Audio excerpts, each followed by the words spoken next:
Good afternoon, Dan of Dan's Winners and Dinners.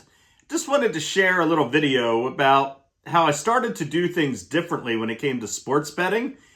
And it has been legal now in Pennsylvania, online sports gaming and what is called parlor, going into a casino and doing sports betting. And for the last 6 years, I got to tell you, it's been frustrating. There's been wins, there's been more losses, and trying to chase that big dream of the $1 million jackpot that just never really kind of seems to come to fruition, and you end up more aggravated than you ever really intended, and you also don't have that $1 million in your bank account that you had hoped for.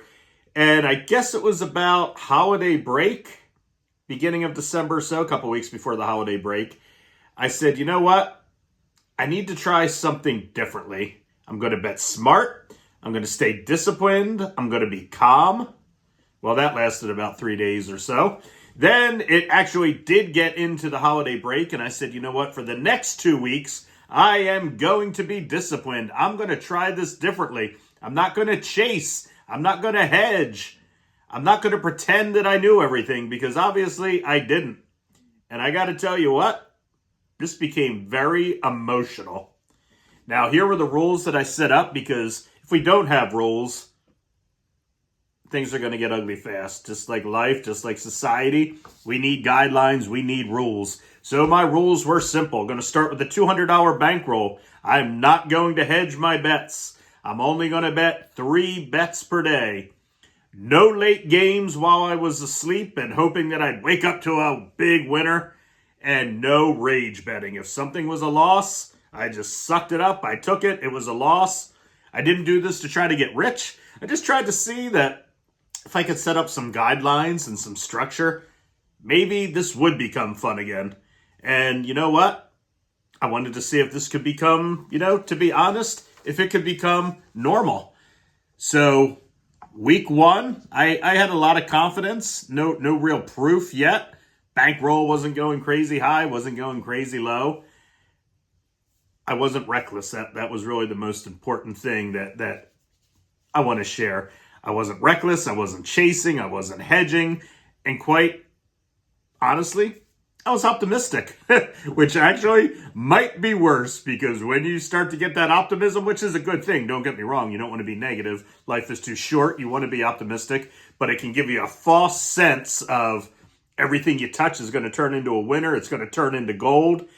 And spoiler alert, by the end of week 1, it hurt. So I kind of had my first meltdown and began to realize, you know what, this whole sports betting thing, quite frankly, it is psychological warfare. Don't let anybody tell you different, because it gets into your mind. You do an 8-leg parlay, which I shared on this station. 7 legs hit. The 8th leg, close to hitting. Team takes the lead. I'm celebrating. I'm thinking it's a winner. There's a minute left in the game. What happens? Bam. The damn team marches down the field. The other team really doesn't care. Team kicks a field goal. Clock expires. Game's over. That 8-leg parlay that would have paid about 5-1 is basically zero. So absolutely left with nothing. So that's why I say, if you're almost right, becomes way more dangerous, because it gets into your head and you begin to say, you know what? Oh, I was so close.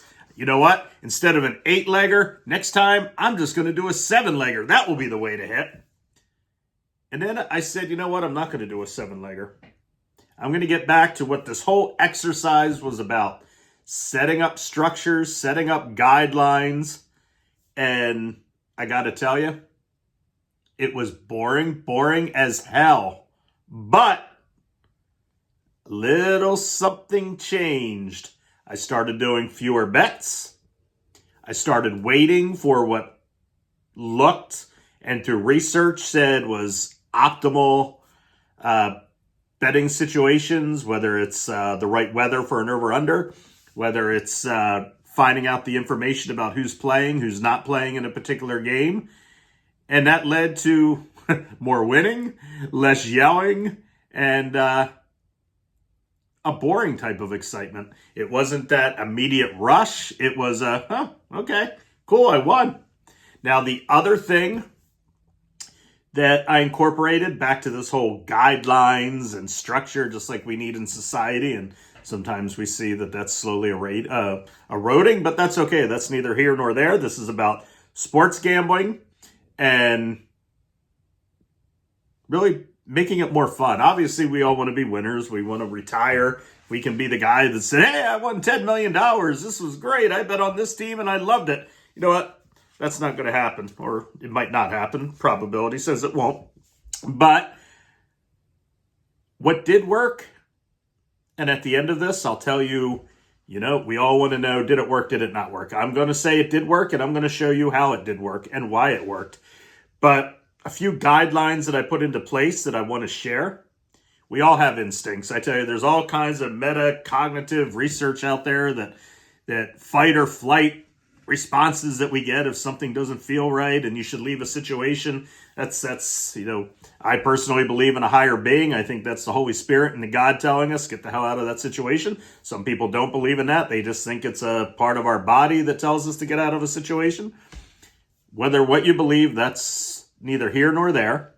But what I will say is there is something that tells us that something isn't right. So when you look at a sports line, a game, whether it be the point spread, the money line, first thing I incorporated, and this gets back to that whole, I need to tell myself I don't know as much as I thought I did. If it doesn't look right, don't question it. Don't try to analyze it. Just cross it off of your board that is something, you know what, I'm not going to take tonight. I don't know why. Something doesn't feel right. It doesn't taste right. It's like, when you get seafood and you take a bite of something and the shrimp looks a little undercooked, you're not going to continue to eat that shrimp scampi. You're probably going to tell the waiter or waitress, something isn't right here. I don't want to get food poisoning. I don't want to be vomiting all night and wake up with a black tongue. Can I get another order, or can I just get something entirely different? Do that with your sports betting. If a line looks a little fishy, there's a reason it's fishy, tying back to the whole shrimp and fishy thing. Just ignore it. Lord knows, whether you're using your FanDuels, your DraftKings, your BetMGMs, there are hundreds of things you can bet on every single night. So again, if it doesn't feel right, cross it out. Another thing that I incorporated was I started to actually bet on teams that I did not like. Personally, I didn't like. I'm a big sports fan. I'm a 4 for 4 outside of Philadelphia. I love my Eagles, Phillies, Sixers, Flyers, Villanova Wildcats, even little St. Joe's Hawks too in college basketball. The Atlantic 10, that's kind of tough to watch, but that's neither here nor there. It's still college basketball. It's still action that you can get on it. But there are certain teams in every league that I just don't like and I would ignore because I thought, you know what, I can't put money on them. If they win, I'm going to be jacked off.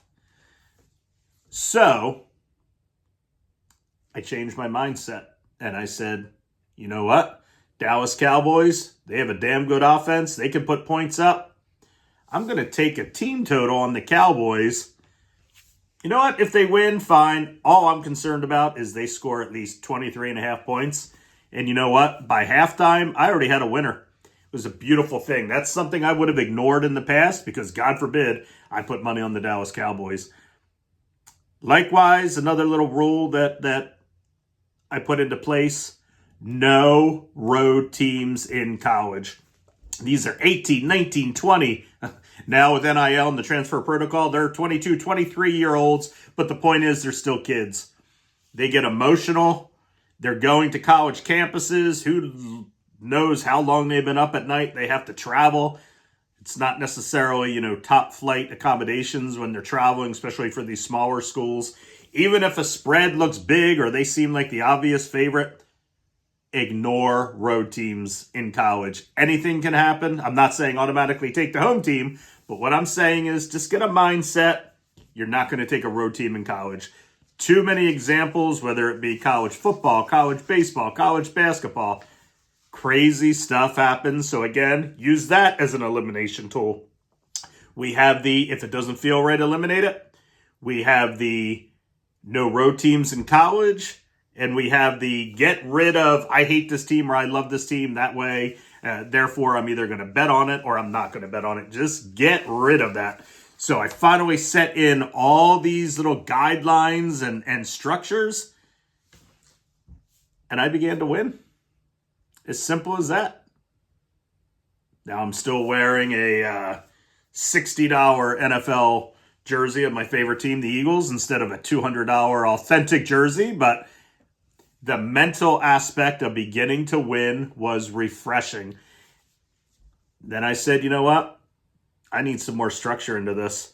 This isn't going to last forever. I'm not going to take this $100 of my bankroll and turn that into $2 million. But you know what? I can take this $100 bankroll and turn it into $250, $300 for a $200 profit over the course of 3 or 4 days. Then you know what? I'm going to withdraw that $200. I'm going to throw that on a credit card or put it in another separate account to slowly build, and I'm going to restart with that $100. And I'll tell you what, over the course of Christmas week, over the course of New Year's, I did that 3 times. So that $100 became $600-$700. I reset, paid off a Capital One credit card, and it felt damn good. Still have my $100 bankroll, but now my FICO score is going up. My credit card's paid off, and I'm enjoying this. Boring? Absolutely. Going to be a millionaire overnight? Absolutely not. But is it emotionally fun? Yes. Is it fiscally responsible? Yes. Is my bankroll still intact? Yes. And quite a few lessons learned. You know, I think about sports betting isn't really always knowing or thinking you know more than Vegas. We don't. They have all kinds of, not insider trading, but all kinds of inside information, analysis, analytics we'll never get our hands on. But you know what it is? It's about not doing the dumb things repeatedly. There's that old saying, you know, keep doing the same thing over and over and over again, expecting different results. Definition of insanity. All I'm saying is, you know what? Take a look at your sports betting habits. Create a structure. Give yourself kind of 3 rules. Try it for a week.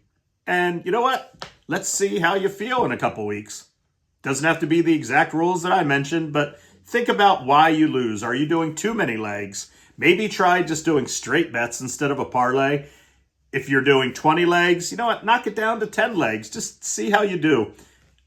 I will say, you know, again, I don't want to sound like the smartest person in the room because Lord knows I'm not. I'm also not the prettiest man in the room. But stick to the do not bet on road teams in college. Yes, you're going to look at the ESPNs of the world and say, well, that guy was full of crap. Duke beat Louisville tonight. They were on the road. You know what? It's probably going to be a close game, and you're going to have to sweat it. This is all about small incremental wins, and at the end of a week, at the end of 2 weeks or so, you're going to be less emotional, you're going to be happier, and you're going to have a hell of a nice little structure and pattern that you can continue to repeat. And you know what? It's only, January 6th? You get yourself up to December, 12 months from now, you're going to be surprised how much more you know about sports gambling, how much higher your bankroll is, how much less debt you're in, and how much more emotional that you are in a good place. So I want to thank you for taking your time to watch this. I hope you learned something. I would love to hear your comments. Also, you know, I'm not the first person to do this. So if you have ideas, please put them in the comments. Also, love it if you'd, hey, just going to say it. If you'd like to subscribe and follow, I would be thrilled. I'd truly appreciate it, and I would be honored. But again, love to hear your thoughts on this. You have yourself a great evening ahead. Happy betting. Happy collecting.